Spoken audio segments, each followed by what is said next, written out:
Welcome to another episode of the My Pocket Preceptor podcast. As I stated before, I'm going to be posting daily content, especially for my new to practice nurses who are going through their first year in their nursing profession. So this is day 2 of 365.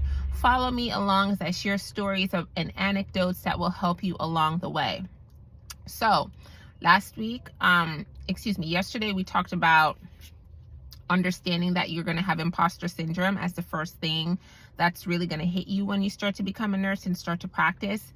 So moving on, the second thing that you're going to experience is what is known as ambivalence, which is when things are not black and white. There may be contradictory things that's going on, and there may be a lot of gray areas that you can experience in your nursing career, right? When you start your first job, you may be really surprised to see that not everything is going to be as presented to you in nursing school, right? In the lab or in the clinical setting, the nursing instructor oftentimes want to create a utopia for you, the perfect scenario, or even with the test questions with ATI or with the different testing services out there, they offer questions where the situation is perfect, right? Where you have all the resources, where you have all the time, and where you have everything that's going to help you to make the best decision.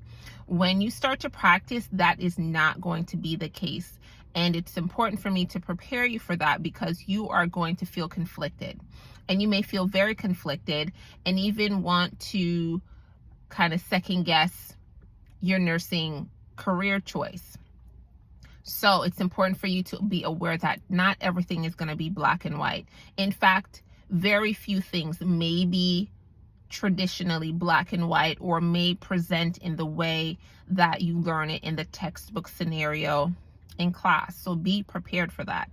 There's so many different examples for that. One being, when I was working on the neurology floor, I worked for over a decade on that floor, working on a step-down IC unit. What I saw with a lot of new nurses coming in is that they would get very conflicted and not know what to do when they were dealing with different situations regarding the patient's neurological status. So we worked on a step-down ICU floor, and oftentimes we would get patients after they've had surgery or before they go into surgery. And a lot of times they may have altered mental status. Rightfully so, they're on a neurology floor. Where the quagmire came in is when the nurse had to decide when to call the physician. So think about this. You're a new nurse coming off orientation. You have your patient and they have a brain tumor, right? They're going to go to surgery in the next 4 to 8 hours. But for you, you're scheduled to do neurological checks on this patient every 4 hours. You go in, you do your initial neuro check at about 7:30, 8 p.m., so you're starting out your shift very good.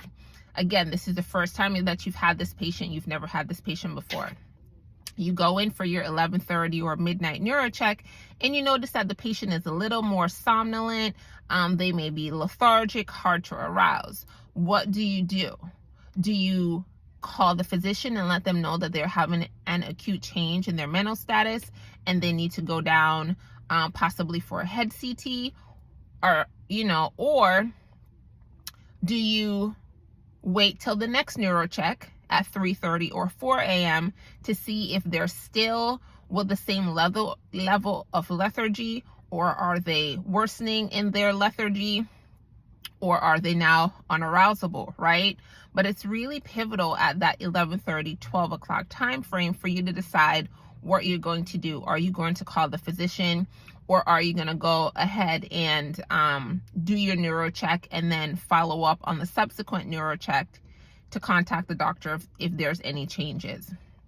You may think this is not a big deal, but when you are a new nurse, you may be intimidated to call the physician and let them know what's going on, because you don't want to appear that you don't know anything. You don't want to appear silly, and you don't want to be embarrassed if they say to you, why are you calling me? This patient did that last night. This is the patient's baseline at night. So again, when you face these different scenarios, it's really important for you to trust your gut. I say it a lot of times, but nurses and people in general just need to learn to trust your gut. Again, that poses another situation because you don't really build up the skills of learning to trust your gut until you've had experience. So what do? I suggest that you go ahead and talk to your charge nurse. Go ahead and get a fellow colleague to come and assess the patient with you. You can go by asking the charge nurse to come and do the assessment with you as well, or just be in the room with you and watch you do your assessment so that they can get a gradient for what's going on for the patient as well.